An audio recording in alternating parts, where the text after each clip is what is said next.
Hello and welcome back to The Final Bell, the official Geelong Cats podcast covering anything and everything about the hoops. We are back for season 2026. And before I introduce the new co-host of the podcast, I do want to say a big thank you to Meg McDonald for her wonderful years of quality insights, a high level of professionalism, analysis, great banter, everything like that. So the person who's replacing Meg clearly has to live up to that and has massive shoes to fill. We wish Meg all the best in her new role too. Very, very exciting for her.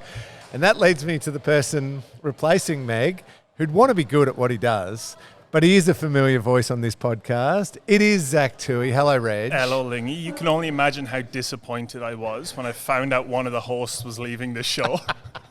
And then they tell me it was Megan, not you. Oh, wow. So we'll make do. Okay, you stuck with me. I apologise. Nah, it's a pleasure. It is great to have you with us. We are recording this one on a Tuesday morning, and obviously we're going to get to all things footy. We're going to talk about the Suns game. It's going to hurt a little bit, but we will address it, and then we will look forward to the Freemantle game. But we're recording this in Nina's Cafe, which is the cafe here at GMHBA Stadium. The players are going to be walking past as they head in for training. Shawnee Manners currently doing a press conference at the moment. Enjoy that one. Tough gig after a loss. Do you remember those? Yes, did quite a few, believe it or not. Yeah, tough work. But probably the people listening, Reggie, want to know what you've been up to a little bit since you've retired. Before we get to the footy, because people will hear you on K-Rock Football, which is really exciting to have you on there. But what else are you doing? What have you been up to? It's been, well, the first year I was busy. I'm not sure how you found your first year exiting the game. I had a few things lined up pretty quickly. Went into book, did the jungle. That was a hell of an experience. Right, and then when I came back, I went straight into kind of the media world when I got back. This off-season was almost exclusively back in Ireland, which was good fun. I kind of only got back a week or two ago. Like this to me feels like my first year out. Yeah, because okay. I was so occupied frantic last year. Yeah, this kind of feels like, well, now what am I going to do? What are you going to do? Anybody want to give me a job? You are going to join us every week on the podcast, which is really exciting. I've also seen a little bit with LinkedIn and that, and have seen you in action. How'd you go, Shawnee? Shawnee, tough question, yeah. Sean. All good. Shawnee Man has finished his press conference, everyone. It's all good. Check out the Cats website if you want to see any of his work from there. But you also do, well, you're very good, very, very good. I feel bad pumping you up here. This is, but emceeing, yes. Sort of panel chats, those casual things, but also really good at the more serious talks where you can do a bit around team building and leadership and that sort of stuff as well. Yeah, that's the stuff I've always kind of enjoyed. I really enjoy the public speaking stuff. And you're right, the panel forum is probably my favourite, or the Q&A type forum, and you're up on stage and you can kind of ad-lib a little bit. That's kind of when I'm most comfortable. But I would love to get into or do more of the MC and stuff. I'd love to do more kind of corporate events. It's funny, like, because when you played, there was nothing I enjoyed less than doing a corporate event, yes. Wasn't there? And now that I'm finished, I can't get enough of them. So, yeah, I did a few school talks and stuff last year. That was all good fun, but it's... Yeah, it's funny, like I just don't feel like a footballer anymore. And probably for the first time since I retired. And I'm more than okay with that. Yeah, it's a funny and it's interesting you saying this is the first time, this is the actual time where you feel like you've finished because it was a bit busy and everything like that. I kind of hear what you're saying because I reckon probably year 2 to year 5 was that time where I finally slowed down, but then also realised, oh, hang on, I'm still a very young Morning, man. Kaki. Oh, yeah. Hello, Joe. Players are going to be coming past all day. This will be a nice distraction. Producer Jake is with us again, everyone, for those who know that we refer to him all the time. So we're going to break off a little bit and talk to some of the players as they walk past. And your job, with this podcast is to actually get some players to come on as guests. Well, it should be easier now. Yeah. Given that Meg was always... everybody's favourite player's back. Playa. Playa. That's what I was. All right, this is what we've got to look forward to. Excellent. We should talk some footy, Reggie. Okay. Let's talk some footy. Should we get the awkward stuff out of the way? Maybe this is where I lower my voice a little bit because it wasn't a great watch on Friday night. For those who tuned in on the TV, those who went to the game, probably even tougher. Credit to the Suns. They looked sensational. Ball movement was quick. You can see the extra pre-season and the conditioning that their younger players have got. They're stronger through the hips. They move the ball quick.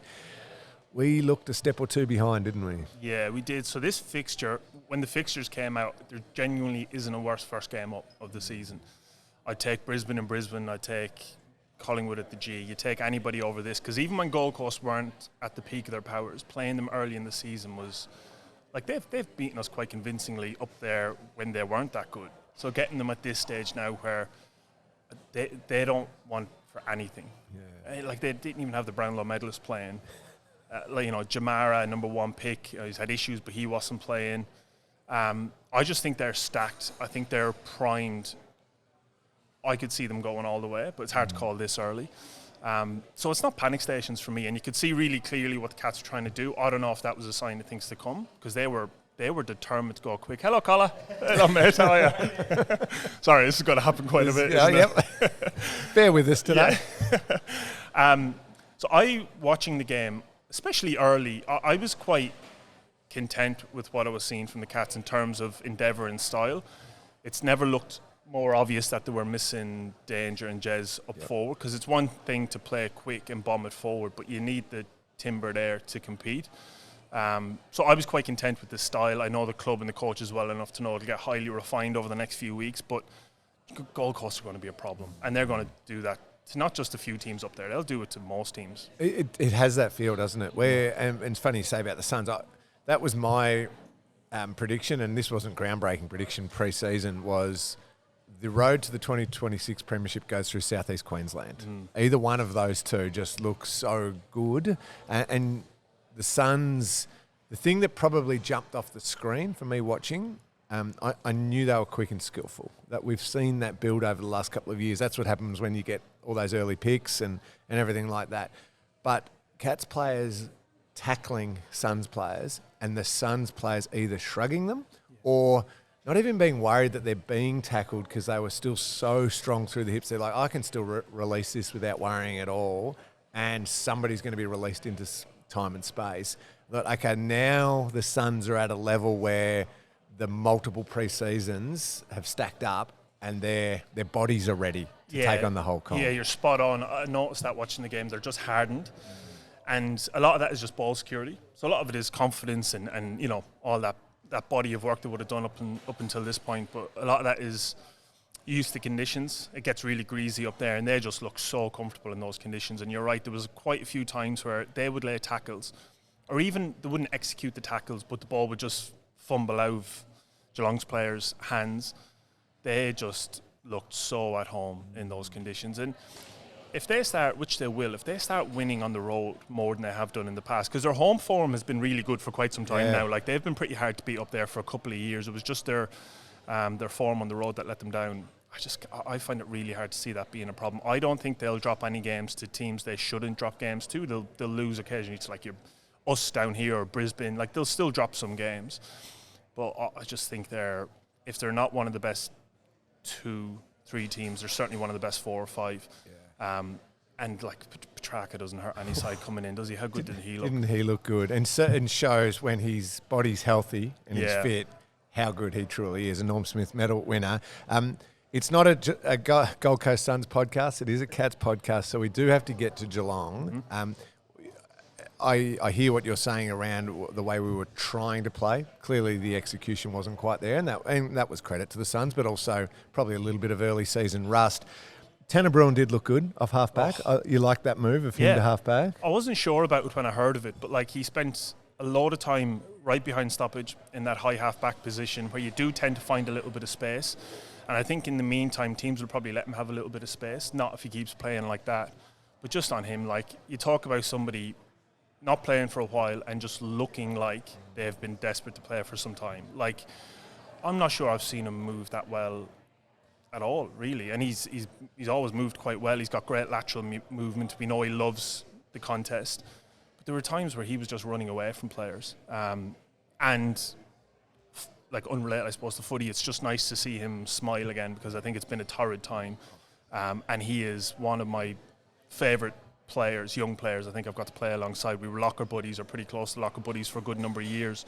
So I could not have been happier for him. And I thought he was Geelong's best player by, a long way. Yeah, I agree with that. And you could see in a fast-paced game, and we've been talking about the Suns' strength, that speed and that that his speed and running ability and that movement that you talked about looked comfortable against good opposition. It was the same a little bit with Ollie Dempsey. Obviously, he ends up with the 4 goals and got the 3 in the last quarter, which was nice. But his run was there. The ones who could cover the ground looked like they could at least take on the Suns. Yeah. When you've got a tank like OD has, you're never going to be out of the game.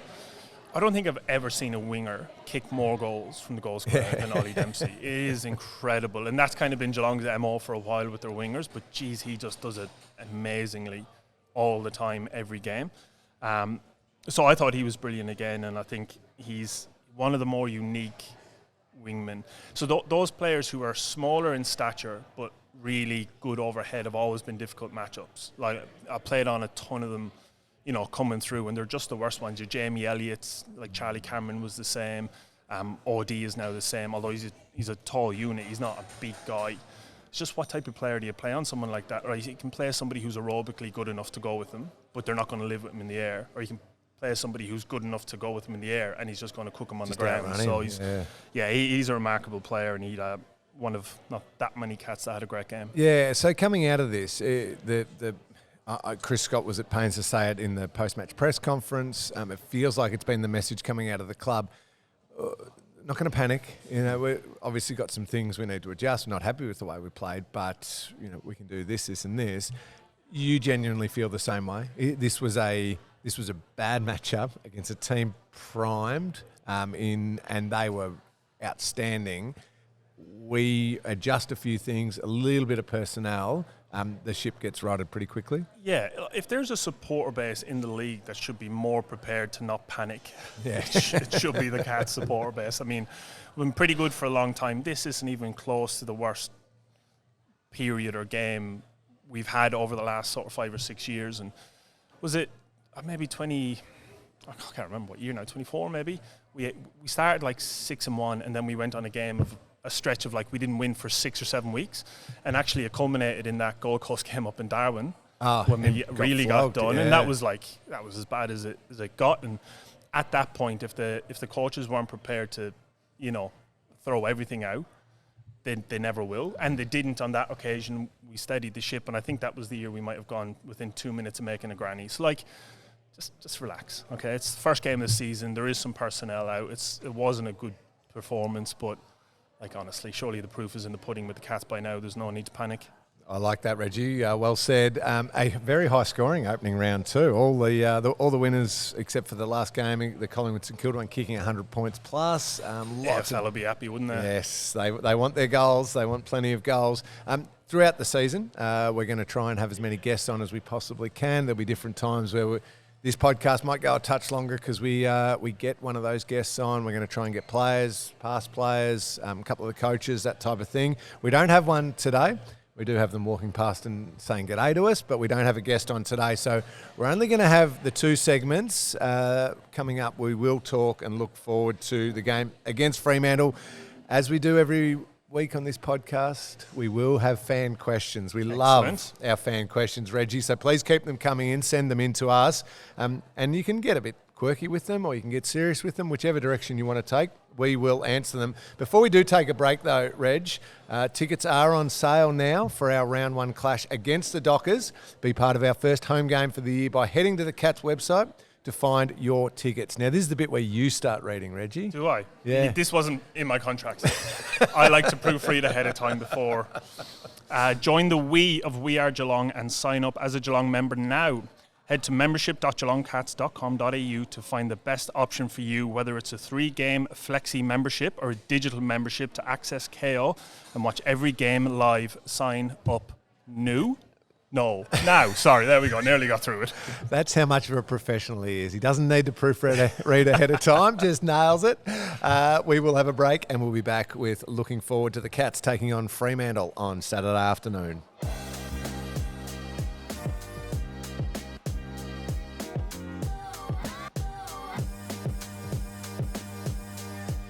Welcome back to the Final Bell. It is great to have your company. We are looking forward to a big 2026. Zach Tui is with me. It's great to have him on board. It's great to have all of our wonderful listeners back. It's also great, Reggie, to move on from last week's game. But that is done. We've handled segment 1. Let's look forward. It's not exactly a live kill this week, though, is it? Is the problem. No, a very, very good Fremantle team comes to town 4:15 on Saturday at GMHBA Stadium. Obviously, when you get a little sting in the tail, you want to bounce back, but you are playing a team that hasn't played a game in the opening round, so they're fresh. Is that good or bad, do you reckon? Fresh versus rusty. I always would lean more towards rust. Yeah. I loved, strangely, the first proper home and away game used to be called round 1 back in the good old days, Reg. Oh, what a weird way to do it. Yeah, what a way to start. I always felt nervous going to that game, like unsure. Has our pre-season been good? Am I actually fit? Am I going to get a kick again? Am I going to find all those little doubts would just hover around your head until you finally got into the game. By round 2, and you've copped some hits and you pulled up sore on the Monday and you're like, okay, yeah, I can cope with this. Agreed. This is all good. So I felt better going into round 2. I would assume that leaves the Cats in a good place, but Freo might just be thinking, we're fresh, let's run over this team. We saw what the Suns did to them. Let's light them up with some speed. Yeah, that would probably be their approach, and they're a pretty good side. But, we shouldn't now fall into the trap of thinking Geelong are only a mid-tier, team that any time they come up against one of the stronger teams, it's like, oh, I wonder if they can do it. It's like, yeah, they can. They really can. They'll get a bit of personnel back. I think this is a great game for them to get. I'd prefer this than, I won't name teams, but I'd prefer this than one of the weaker teams where they go out and beat them by 15 goals. I don't really think that rectifies a whole lot. You get Freo over here, proper finals. We'll call them a final side. We don't know yet how it's going to pan out, but I think we all expect them to be pretty hard to beat this year. And I'm with you. You can't simulate AFL conditions in pre-season. So there is always that little bit of you're going to blow up early. You're going to blow up in the first 15 minutes. That's just how footy works. And if that happens in a game where you're Freo coming over here, there's a chance the Cats can get on top early. Now I say early as in maybe in the first half. You'd expect Freo to be pretty red hot in the first 15 minutes. But look, if you were giving me one team's position just for this game now, I'd take the Cats. You're at home. You've had a hit out. You should be pretty bruised and egos pretty hurt. So tough game. I'm quite bullish the Cats will get it done, but we'll have to wait and see. And we will wait and see as far as personnel that you do mention there. We always say this on the podcast. Check out the GMHBA health report. The website, that's always the best place. Back in the day, we used to try and guess a couple of injuries. Mm-hmm. We realised how wrong we always got it. So we just say, go check out the health report. Obviously, Paddy's an important one. Jez is clearly an incredibly important one as well. They're the two main ones. Jack Bowes as well. Thank you, producer Jake. So potentially a couple of key players come in. If they don't, it's an opportunity for those who were part of a disappointing night to cop that sting and go, you know what, we're going to rise anyway without having to get our key players back. But you mentioned it right at the top. When you do go forward and you go forward with some wanting to have some speed on the game and get it in there, it is handy when one of those players is the reigning Coleman medalist or one of the absolute greatest ever to play the game. Yep. You know those 50-50 contests are perhaps more 70-30 in your favour, and it certainly gives everyone more confidence. Yeah, of course it does. Supporters don't like personnel being used as an excuse. It's still the most important thing for any team is to have your best players playing, and you can lose one or two of them, and good clubs like Geelong typically do have the personnel to come in and replace them to a competent enough level. It's hard to replace somebody like a Jez and a Danger, especially when it looks like the Cats are trying to play quick. That was the thing, and I know we said it already, that was the thing that struck me most up in Gold Coast was their determination to kind of play on and move the ball quickly, which I'm absolutely fine with. I suspect it's a response to the rules, or certainly the stand the mark. I know that's been around, but the talk is that they're going to properly impose that rule this year.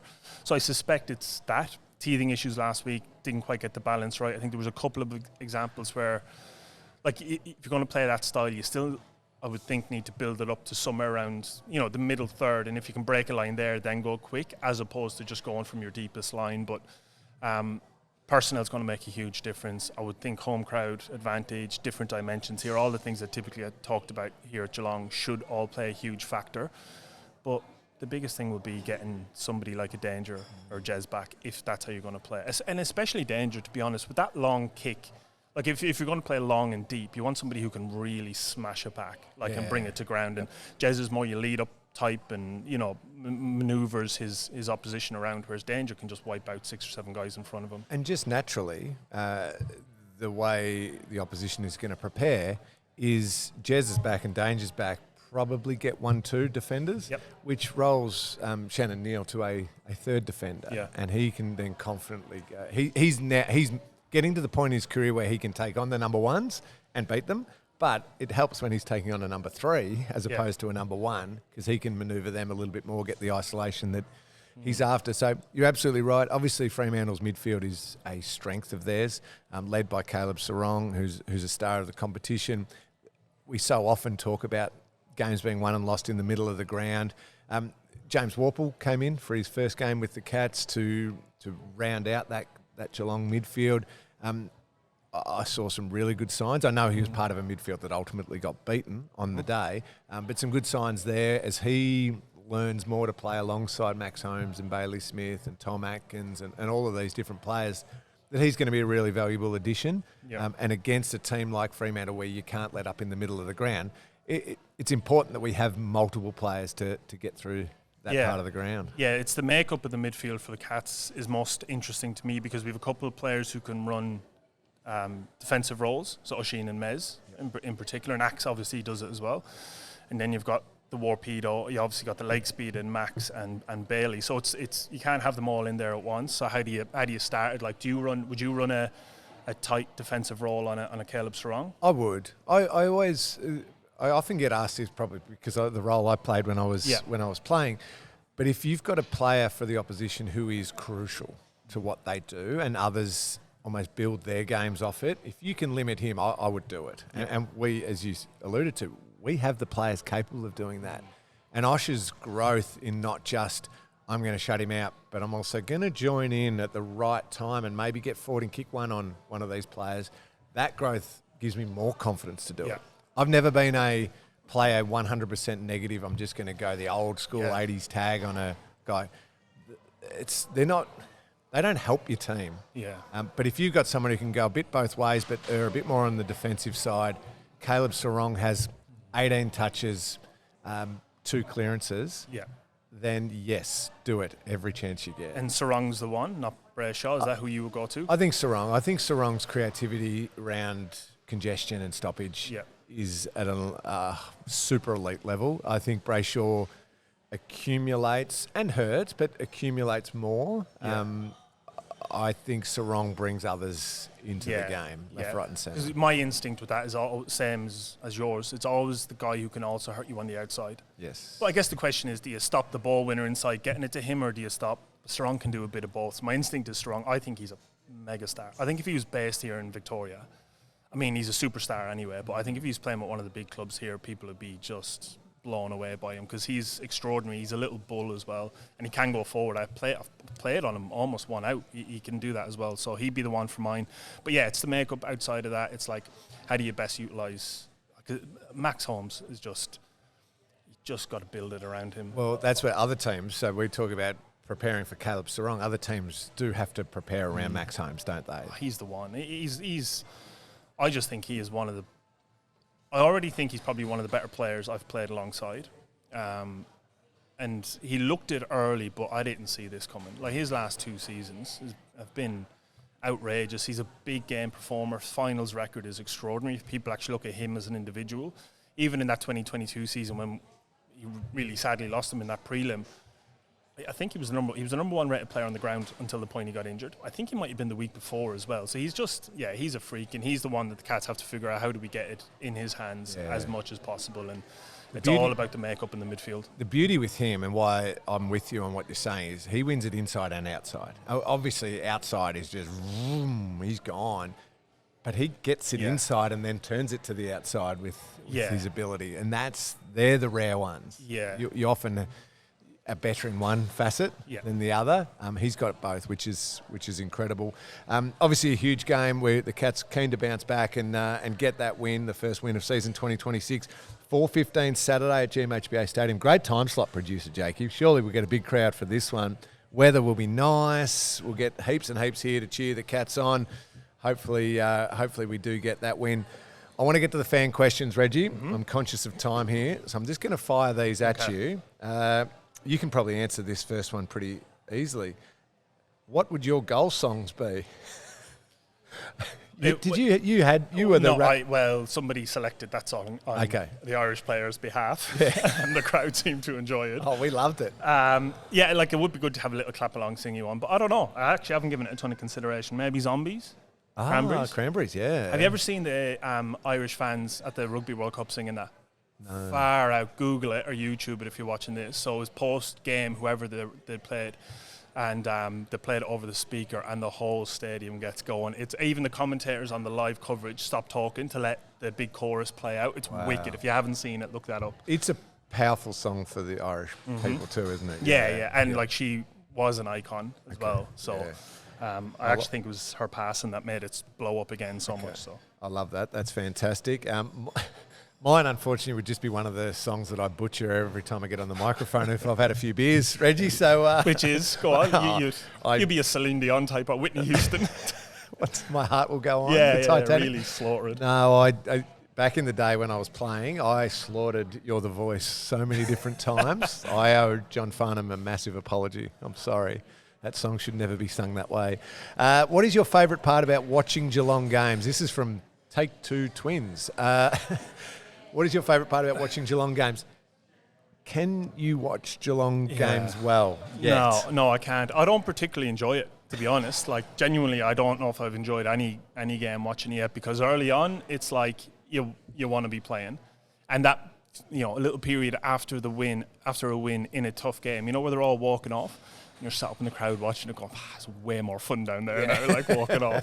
And then obviously the losses, I'm a horrible, horrible supporter to watch games. So I love seeing, the lads that I'm close to, I still love watching play. And I still like watching the younger guys that, were younger when I was playing. So your ODs and all those types. So I'd say it will come. It will come. Will it? It's funny. I've been assured. Yeah, it hasn't happened yet. When I was watching early days, players I played with, and you've got that incredible bond with, premiership teammates with, you just so desperately want good things for them that you get upset when they aren't enjoying it, but then also when they are enjoying it, you want to be back in there with them. You feel almost jealous that you're not. So I'm still in that. I'm still in that phase right now. There's a point in time where you just become a supporter. Yeah, okay, good. I'm looking forward to what I am these days. Just go along. Doesn't mean I don't get a little grumpy when things aren't going well. Thank you for that question, Take Two Twins. This one's not a question, but going to miss Meg. Best of luck for her new endeavours. Thank you for that one, Kristen. We back you up with that one. Meg will be brilliant at whatever she does, and she'll do a great job at 3AW. So we wish her all the very best as well. Jeff's got one. Which Cats player would be best on a show like Survivor or I'm a Celeb? Now, you can speak to this from a first-hand experience of the current playing list. Yeah. Who would thrive in the jungle? To be fair, and he rates himself highly as an outdoorsman, and he's a hobby farm.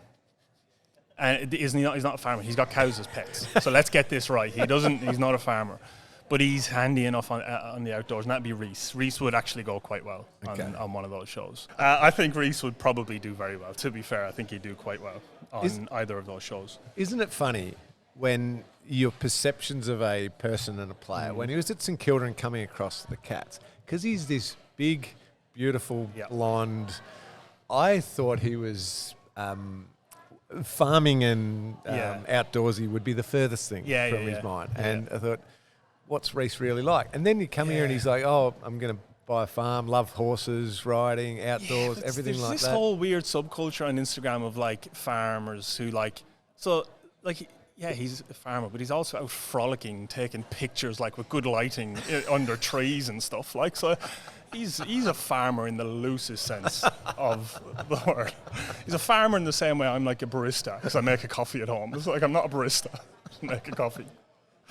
Oh, this is outstanding already. Loving it. There we go. We'll put Reece Stanley in the jungle. Would he be any good eating snail? No, probably worse than snails. I do actually think he'd be okay at that. He's probably the only one I can think of that like would probably thrive. Put up with it. to be honest. Great. This one's from Lucy. What do you think of opening round? Are you a fan of half starting the year? I wasn't initially. I don't think if I was a player playing in it, I'd be wrapped. But I kind of get it as a spectacle. And, like, this is when they were talking about playing Thursday night games and Monday night games. The truth is, like, play them on Tuesday. I'm happy for there to be games on all the time. Like, just from a purely spectator's point of view. But, yeah, the half start is I don't know. I don't think I love it, but the truth is I don't really mind it. Okay. I don't know. Do you have an opinion? Do you like it? Or it's about where I land. I don't love it. Yeah. But I'm kind of shrugging my shoulders and go, well, the AFL are just going to keep adding weeks. Yeah. They want to extend the season. I would prefer it all starts next week or this week coming. Traditional Thursday night start. Now, we'll have the debate whether it needs to be Richmond Carlton every year.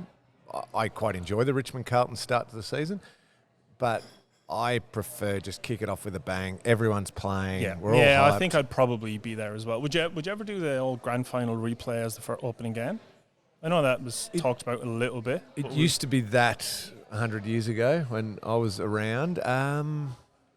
Probably wouldn't get as much viewership, would it? No. Like, depending obviously on who the two teams are. Because, like, if it's Gold Coast and Brizzy this year, be a cracking granny. But, like, as an opening to the season. Yeah. No, I don't mind a little build up to, here's the grand final rematch 3 weeks in. Yeah, true. Yeah. I reckon the opening round's got enough wow to it anyway. Yeah. I quite like the Richmond Carlton. I don't know. No, I do as well. I certainly do. Love to play in it anyway. Yeah, and it's funny when Richmond was no good and Carlton, then there was the turn on the Richmond. Here we go again. Then when Richmond got really good and Carlton dropped off, it almost created this bit of angst right from the start. And even the talk about whether or not that should be the opening game is all coverage. Yeah. Like it draws eyes. Yep. This one's an interesting one. There's no name to it. I would have loved that. What does We Are Geelong mean to you both? Oh, good question. I always think of any of these things. I think it's very easy to have a very strong identity that you stick to when things are going fantastic. So again, I mentioned that period a few years ago where we lost 6 or 7 games in a row, and I can remember the coaches talking to us about how they could, if they wanted, we could do extra hours and we could put on 2 more hours of meetings a day and train for an hour longer out in the ground, but just kind of refused to because we did have this really strong identity that had proven to be effective for a long period of time. And even when things were at their worst, and that probably was the worst stretch I've had in Geelong, we kind of stuck to it. And that was the year we went pretty close again. So I don't know if that fully answers it, but I've always considered myself really lucky. I ended up playing at a club that didn't blink. Just when the masses and the media and everybody is telling them they were done or the players were too old, that old sort of cliche, they never blinked. So I don't know if that quite answers it, but when I think of being the Cats, it's like just we are what we are and we're not going to be told otherwise. Because the footy landscape, as we know, has a lot of noise, swirls around from various channels, and the ability to block some of that out and say, hey, we're going to stick to what we do. Yeah. It's a great answer. For me, and it's probably a different experience to you a bit, Reg, having grown up not far from here and going to games when I was 6 years of age. For me, it's those magical memories of being an 8-year-old walking out of Waverley as the Cats have just knocked off Essendon by 96 points, going to the first grand final that I'd ever experienced with my dad. And we were going. It used to be able to buy a full final series package tickets. So Dad bought that heading into 89. So we already had our grand final tickets, me and him. And we were walking out of Waverley knowing that we were going to the grand final the next week. For whatever reason, I was at that perfect age where football was the most magical thing on earth. Yeah. Sitting in the old Ross Drew stand here, 2 rows back, that's where we had 3 seats there and 2 seats in the back row of the Brownlow stand. So we'd split up the family. those memories all sort of melding together, and then the memories of my teammates and mates and sitting around the locker room of just talking, you know what, and having fun and being just stupid teammates together. All of those things swirling together. That's the thing every player misses most, isn't it? Everyone talks about the sheds after a game. It's so much. Even after a loss, I miss those ones. Because it's only a matter of time till somebody chuckles and somebody says... Or even after the hardest pre-season session you've ever had, and you just almost passed out on the floor, and then somebody will do something to get you smiling again. Well, I said this... like when the Cats would put on their social media like a little compilation of pre-season training, and there's the ones where everyone's down like on their haunches or down on all fours, and I was like, everything up until that moment was crap. But like I do miss that, like, you know, you finished whatever the hard thing was and everybody's struggling. I was like, I just miss it all. Miss the losses, miss the hard stuff as well. There we go. We're getting nostalgic now. This is therapy. Welcome to the therapy. Hopefully we'll get cleansed on Saturday afternoon as the Cats knock off Freo, and that's the bit we'll miss, the winning and singing the song after the game. We better wrap it up. Thank you to everyone who's sending questions. Please keep them coming in. We'd love to answer as many questions throughout this season. Reggie, it is so good to have you on board every week for the podcast. We will be back next week. That's one thing we always are. Win, lose or draw, we will front up. Except the middle of the year when I go on holidays for a couple of weeks. And if the cash has been around the golf, I'm not going to be there. I'll see you next week, Reggie. Enjoy the game on Saturday, Arvo. Great to be back. Looking forward to it.